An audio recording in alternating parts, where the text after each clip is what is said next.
Hariom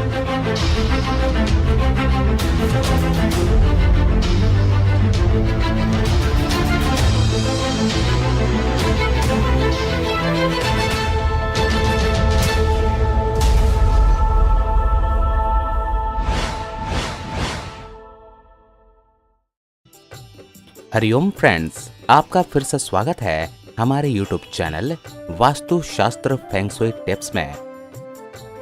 friends, आपको मैं बताने जा रहा हूँ, भगवान के श्राप के कारण हर महीने औरतों को भोगनी पड़ती है ये पीड़ा। इस जानकारी को बताने से पहले ये मैं आपको बता दूं, आपने अभी तक हमारे इस चैनल को सब्सक्राइब नहीं किया हो तो कृपया सब्सक्राइब कर लें, ताकि ज्योतिष शास्त्र एवं वास्तु शास्त्र से संबंधित सारी जानकारी आपको मिलती रहे। आधुनिक समय में स्त्रियों के प्रति लोगों के नजरिए में व्यापक स्तर से बदलाव आया है। बात करें स्त्रियों को होने वाले मासिक धर्म की, तो लोग आज इस विषय पर खुलकर बात करने लगे हैं। लेकिन आज के समय से सदियों पहले की बात करें तो कई बार मन में एक प्रश्न बार बार आता है कि आखिर स्त्रियों को मासिक धर्म क्यों होता है? क्या इससे कोई पौराणिक कथा जुड़ी हुई है? हमारे पुराणों में कई कथाएं मिलती हैं, जिनमें से भागवत पुराण में वर्णित कहानी के अनुसार स्त्रियों को होने वाला मासिक धर्म को श्राप से जोड़कर बताया गया है। भागवत पुराण की कहानी के अनुसार एक बार बृहस्पति, जो देवताओं के गुरु थे, वे इंद्रदेव से काफी क्रोधित हो गए। इस कारण असुरों ने देवलोक पर आक्रमण कर दिया और इंद्र को अपनी गद्दी छोड़कर भागना पड़ा। असुरों से खुद को बचाते हुए इंद्र सृष्टि की रचना कर भगवान ब्रह्मा से सहायता मांगी। तब ब्रह्मा ने उन्हें बताया कि उन्हें एक ब्रह्म ज्ञानी की सेवा करनी चाहिए। यदि वह प्रसन्न हो जाएं, तभी उन्हें उनकी गद्दी वापस प्राप्त होगी।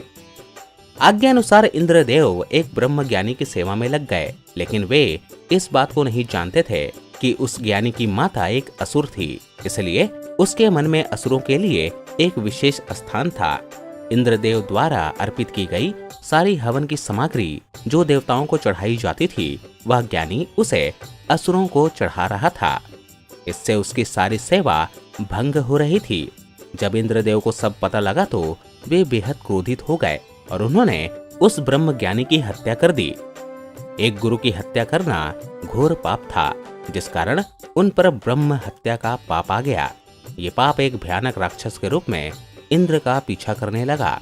तभी किसी तरह इंद्र ने खुद को एक फूल के अंदर छुपाया और 1,00,000 साल तक भगवान विष्णु की तपस्या की, जिससे प्रसन्न होकर भगवान विष्णु ने इंद्रदेव को बचा तो लिया, लेकिन उसके ऊपर लगे पाप की मुक्ति के लिए एक सुझाव दिया। इसके लिए इंद्र को पेड़, जल, भूमि और स्त्री को अपने पाप का थोड़ा थोड़ा अंश देना था। इंद्र के आग्रह पर सब तैयार तो हो गए, लेकिन उन्होंने बदले में इंद्रदेव से उन्हें एक वरदान देने को कहा।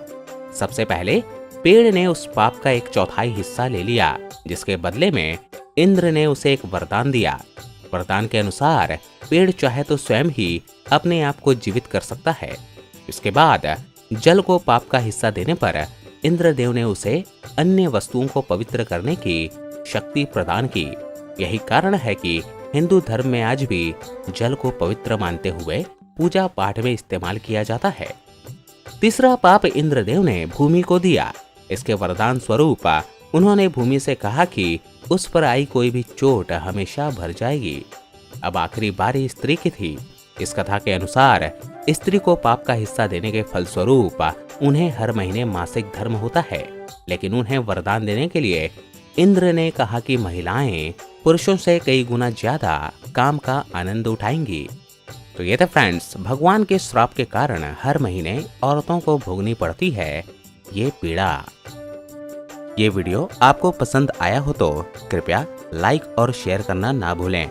साथ ही साथ सब्सक्राइब करना भी ना भूलें, क्योंकि इसी चैनल के माध्यम से वास्तु शास्त्र से संबंधित वो सारी जानकारियां लेकर आएंगे, जिसे आप अपनाकर अपने जीवन में सुख समृद्धि ला सकते हैं। अगर आपको इस वीडियो से संबंधित कोई जानकारी चाहिए तो हमें कमेंट बॉक्स के द्वारा पूछ सकते हैं। इस वीडियो को देखने के लिए धन्यवाद।